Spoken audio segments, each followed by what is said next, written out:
বন্ধুগণ নমস্কার। প্রথমেই আপনাদের অনুরোধ করি আপনারা আমার চ্যানেলটি সাবস্ক্রাইব করবেন। জার্মানির চ্যান্সেলর যে প্রস্তাবটা দিয়েছিল এবং সেটা যেভাবে ইউরোপিয়ান ইউনিয়নের যিনি president Ursula von der লায়েন support করেছিলেন, সেটা একরকম জলে যেতে বসেছে। জার্মানির চ্যান্সেলর ফ্রেডরিক মার্চ প্রপোজাল দিয়েছিলেন যে রাশিয়ার যে অ্যাসেট আছে, ফ্রোজেন অ্যাসেট, সেই ফ্রোজেন অ্যাসেট পাউন্ড 210 বিলিয়ন, সেটা হচ্ছে যে ইউক্রেনকে দিয়ে দেওয়া হোক। তাদের যে যুদ্ধে আর্থিক প্রয়োজন আছে, টাকার দরকার আছে, সেটা দিয়ে দেওয়া হোক। কিন্তু সেটাতে দেওয়ার একটু অসুবিধা হয়েছে এই জন্য যে এটাতে বেলজিয়ামের একটা অ্যাংজাইটি বেড়ে গেছে, কারণ এটা বেলজিয়ামের ব্যাংকে জমা আছে। এতে আপত্তি জানিয়েছে French president Emmanuel Macron, Italian prime minister Giorgio Meloni, এটাতে আপত্তি জানিয়েছে। ফলে এটা বাস্তবায়িত হতে যাওয়া খুবই মুশকিল আছে।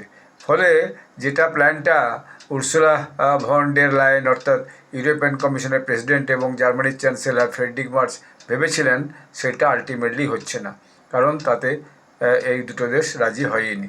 এখন একটা কথা জয়েন্টলি হয়েছে যে ইউক্রেনকে যদি ফান্ডিং করতে হয়, তাহলে একটা সকলে মিলে অর্থাৎ ইউরোপিয়ান ইউনিয়নের পক্ষ থেকে একটা 90 পাউন্ড যে টাকা, সেটা ক্যাপিটাল মার্কেট থেকে তোলা হোক এবং এর বাজেটের এগেনস্টে তোলা হোক, অর্থাৎ ইউরোপিয়ান ইউনিয়নের বাজেটের এগেনস্টে তোলা হোক এবং সেটা নো ইন্টারেস্ট বেসিসে ইউক্রেনকে লোন দেওয়া হোক।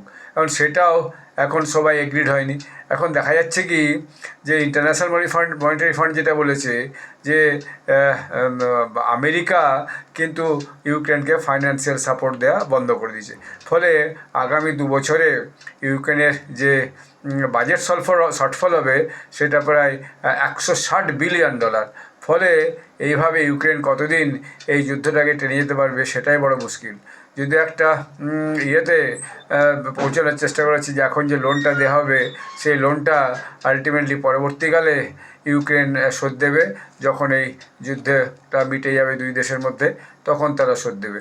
যদিও এটা কতটা মেটেরিয়ালাইজ হবে আগামী দিনে খুব বলা মুশকিল, কারণ কি ইউরোপিয়ান দেশগুলোই এই রাশিয়ান ফ্রোজেন অ্যাসেট যেটা $120 বিলিয়ন, 210 বিলিয়ন পাউন্ড, সেটাকে কিন্তু দিতে সকলে রাজি হচ্ছে না।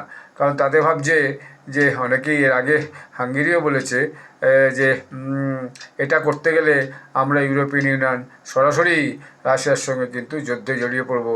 সে ব্যাপারে আমাদেরকে খুব সতর্ক থাকতে হবে। Let you wait and see what happen in the days to come. ধন্যবাদ।